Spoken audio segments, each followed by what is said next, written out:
La deuxième édition du Salon des 24 heures de l'International s'est déroulée les 20 et 21 novembre 2019 au sein du magnifique palais de la Porte Dorée qui abrite le musée de l'histoire de l'immigration.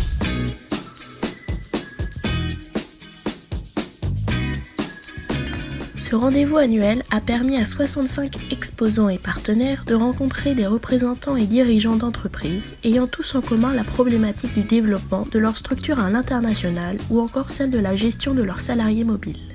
Durant les 68 conférences préparées et coordonnées par des experts, 6 pays étaient à l'honneur pour cette édition 2019.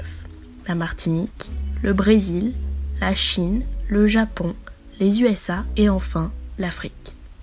Les salons, les conventions, c'est fait pour se rencontrer, donc on se retrouve avec des gens, on est assez content d'échanger, il y a des échanges de cartes de visite. Et deuxièmement, la notoriété, se faire un petit peu connaître auprès des chefs d'entreprise et de l'encadrement qui va venir ici avec souvent un projet international. C'est un bon tremplin pour établir un networking au niveau de la mobilité internationale.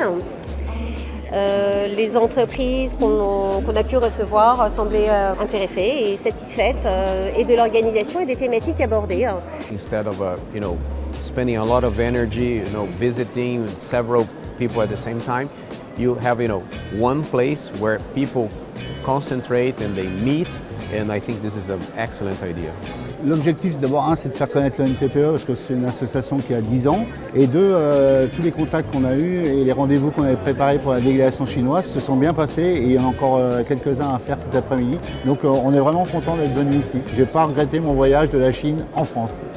La mobilité internationale, quant à elle, était déclinée sous toutes ses formes, qu'il s'agisse du droit du travail, de protection sociale, de retraite, de rémunération ou de fiscalité. Un focus sur le talent management et la sécurité-sûreté a permis également à de nombreux de leurs représentants de s'informer sur ces sujets d'actualité. Ce salon présente une opportunité extrêmement intéressante puisqu'on va y retrouver différents acteurs d'horizons très diversifiés autour de la thématique de l'internationalisation et de l'expatriation. On a donc en un lieu unique une convergence de différents acteurs qui sont des solutions au service des entreprises, pour les entreprises en matière d'international. Ça permet aussi de se poser des questions, d'avoir des échanges informels, un petit peu différents et de se rendre compte que finalement l'international, quand on fait des ressources humaines à l'international, il faut réussir à bien s'entourer. Et pour le coup, le salon nous offre la possibilité finalement de faire ces belles rencontres et de rencontrer un certain nombre de prestataires et de repartir avec du savoir. Un espace de restauration continue a favorisé tout au long de ces 2 jours le networking entre exposants et visiteurs. Mais on a une belle participation du public. On fait des conférences assez remplies en nombre et en qualité, ce qui fait qu'il y a des bons échanges. Je peux vous dire que nous sommes ravis parce que nous avons rencontré des professionnels expérimentés et surtout bien ciblés. On participe à ces salons depuis déjà 2 ans. Donc on est ravis de pouvoir avoir un stand qui donne une certaine visibilité à April. Je pense que c'est un salon qui est quand même un salon qualitatif. Par rapport à la qualité des ateliers, on a vu pas mal de monde passer. Plusieurs temps forts ont rythmé cette manifestation. La remise du trophée de la performance. Je vous remets ce trophée, c'est pas pour moi, malheureusement. Pas pour vous, que vous allez pouvoir remettre aux gagnants de cette année. Alors, on a pris, comme vous avez un débat sur les talents, on a pris un jeune homme qui a énormément de talent, puisqu'il est présent en quelques années dans 40 pays, à force de conviction, de travail, de sérieux et d'opportunités, de rencontres.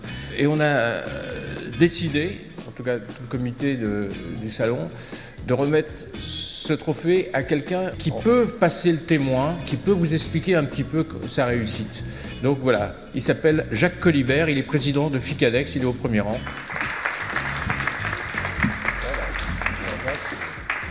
Merci, écoutez, je vous remercie de ce cadeau magistral au bout de 30 ans d'efforts à l'international. C'est vrai que je ne m'attendais pas à ce genre de récompense, qui est le fruit non pas du hasard, mais d'un travail acharné, on va dire.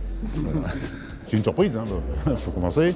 Et c'est vrai que c'est le fruit de, je vous dis encore une fois, 30 ans d'efforts, voire peut-être plus d'ailleurs, le fruit d'efforts extrêmement importants, parce que je vous dis encore une fois, à l'international, c'est difficile à envisager. J'en suis très fier de recevoir cette récompense.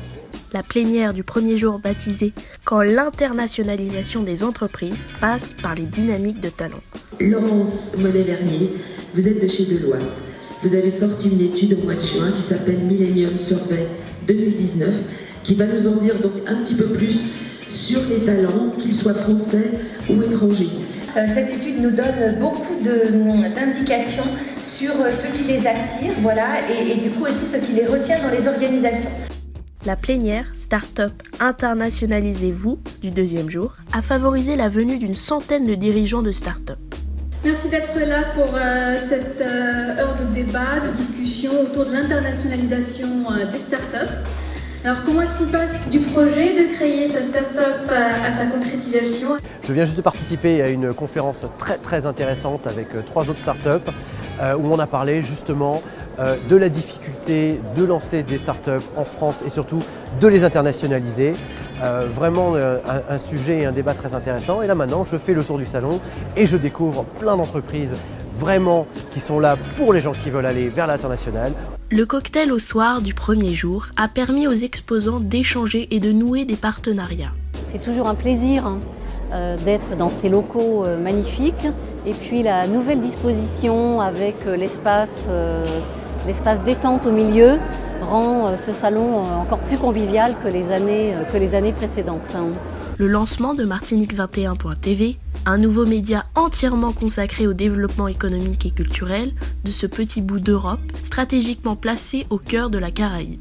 Si l'on veut investir en Martinique, nous avons un patrimoine, nous avons des monuments historiques, nous disposons, si vous le voulez, dans l'arc des Petites Antilles, nous sommes le berceau de la biodiversité.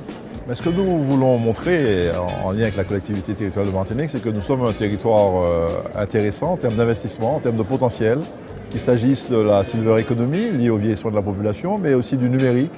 Et le président l'a dit, la collectivité met en place les moyens matériels pour que cet écosystème numérique se développe.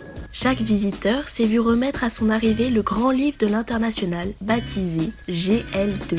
Le grand livre interactif de l'international, le GL2I. Qu'est-ce que c'est que le GL2I? Eh bien, on a voulu que les gens commencent à lire. Mais s'ils n'ont pas envie de lire, eh bien, ils vont pouvoir voir des vidéos. Et là, vous avez à toutes les pages des QR codes. Et c'est la première fois en France qu'on trouve justement un livre vidéo qui va permettre justement à tous les lecteurs, s'ils ne veulent pas lire, c'est pas un problème. Ils vont avoir la totalité de l'interview avec bien sûr des images. Tous les thèmes de l'international sont traités dans ce livre-là. Des journalistes de France 24 et RFI, grands partenaires presse de l'événement, ont réalisé de nombreuses interviews sur le corner installé pour l'occasion.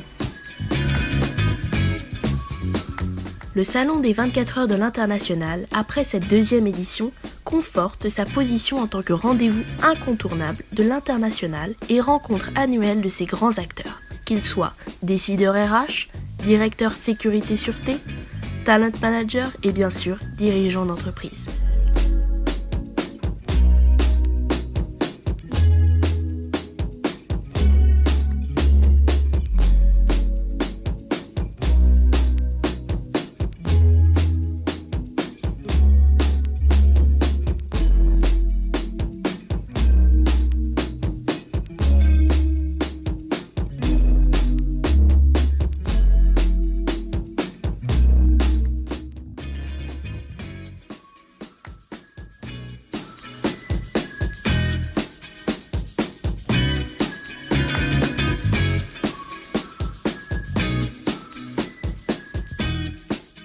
Alors, rendez-vous les 18 et 19 novembre 2020.